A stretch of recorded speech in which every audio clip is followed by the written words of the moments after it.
Jemaah-jemaah yang dimuliakan Allah, pada khutbah yang sangat singkat ini kami akan menyampaikan satu riwayat hadis mengenai kewaspadaan kita di akhir zaman.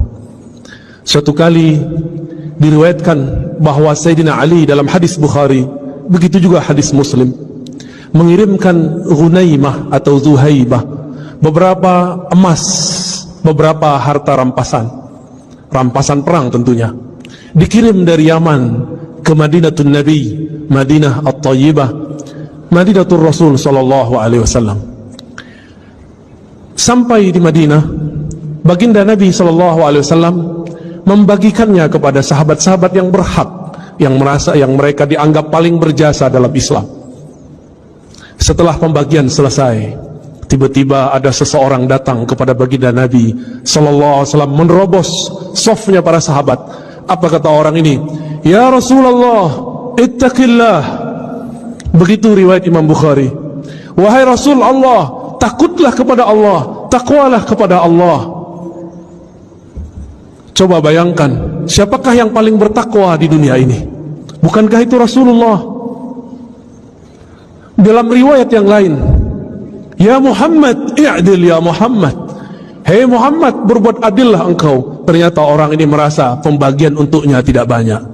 Ternyata dari dulu si emas, kalau sekarang kita sebut rupiah, dolar, pitih, uang, ini memang jadi bencana dari masa Rasulullah sampai zaman kita ini. Apa kira-kira perasaan sahabat ketika ada orang membentak Rasulullah dengan kalimat, ya Rasulullah, ittaqillah. Wahai Rasulullah, kamu takutlah kepada Allah. Berarti dia sedang menghardik baginda Nabi Muhammad sallallahu alaihi wasallam.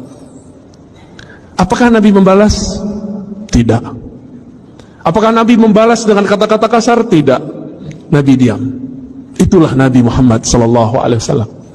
Tiba-tiba Sayyidina Khalid ibn al-Walid sedang menghunuskan pedang, tangannya gemeteran, menahan emosinya melihat kekasihnya Rasulullah dihardik oleh seseorang.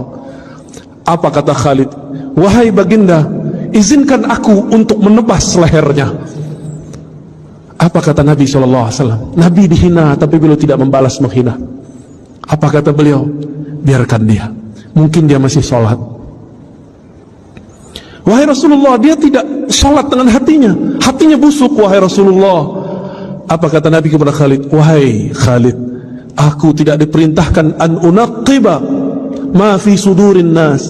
Aku tidak diperintahkan sama sekali untuk mencari tahu isi hati manusia. Tidak jadi juri hati orang, niat orang.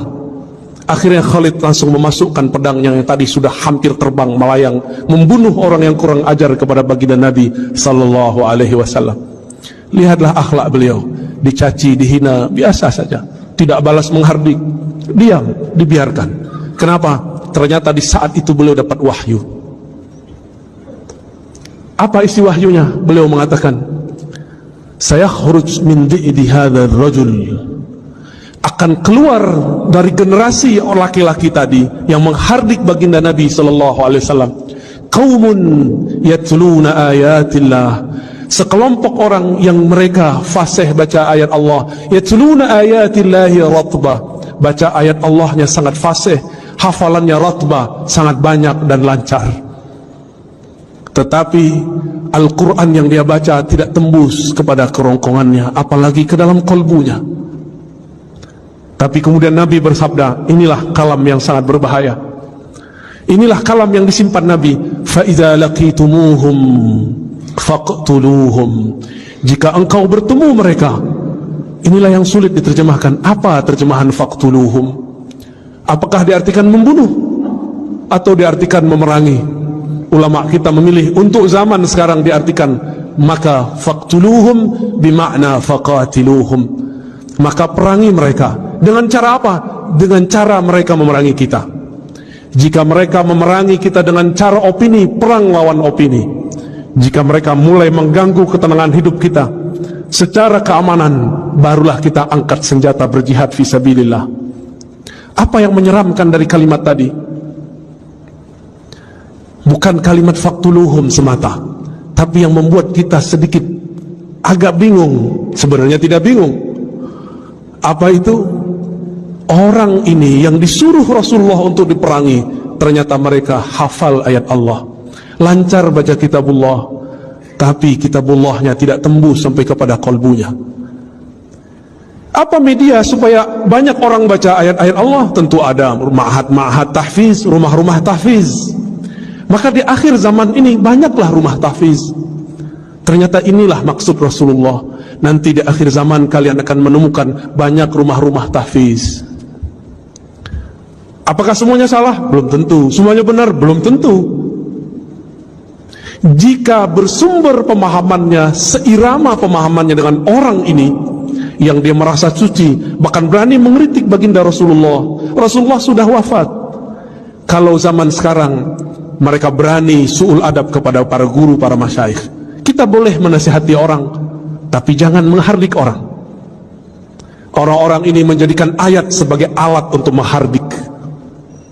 Lafaznya sama, dari dulu sampai sekarang orang-orang ini pasti kalimatnya ittaqillah, bertakwalah kepada Allah, seakan-akan dia paling bertakwa di alam semesta.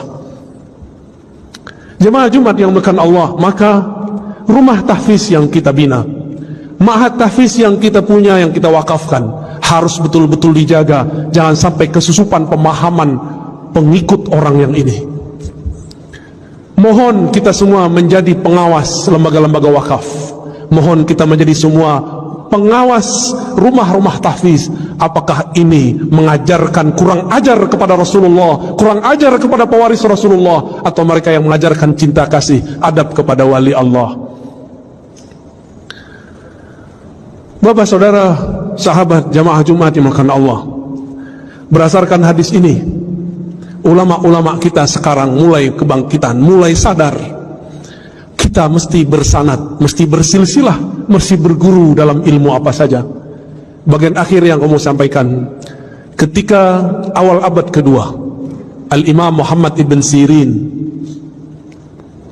seorang tabi'in, bertemu sahabat-sahabat Rasulullah.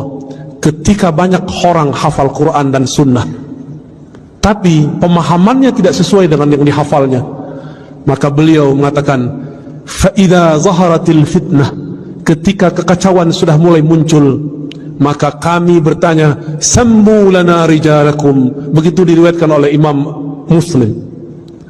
Wahai para penceramah, wahai para ustadz, wahai para hafiz, wahai para da'i, wahai para guru, sammu lana rijalakum, wahai teman-temanku yang hijrah, wahai teman-temanku yang belajar Islam, sammu lana rijalakum, sebutkan siapa gurumu, siapa sanadmu yang menghubungkan engkau kepada Rasulullah sallallahu alaihi wasallam.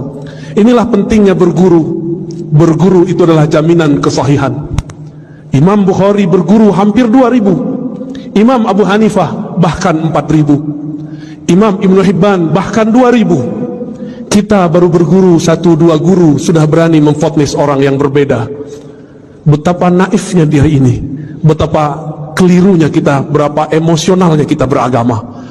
Maka jemaah Jumat yang dimuliakan Allah, semoga di antara kita ada yang tersentuh hatinya, mulai hati-hati dengan proyek-proyek tahfiz Quran. Mari awasi, jika kita bagian dari orang yang mengikuti dan mengajarkan tahfiz Quran, mari menjemput pemahaman Al-Quran dari ahlinya. Fas'alu ahla dzikri in kuntum la ta'lamun. Ambillah ilmu, tanyalah ilmu kepada ahlinya jika kamu tidak tahu. Ilmu menghafal beda dengan ilmu memahami yang dihafal. Semoga Allah yufaqihna fid din wa 'allamana at-ta'wil wa yu'allimuna at-ta'wil. Semoga Allah membimbing kita memahami agama ini dan memahami isinya.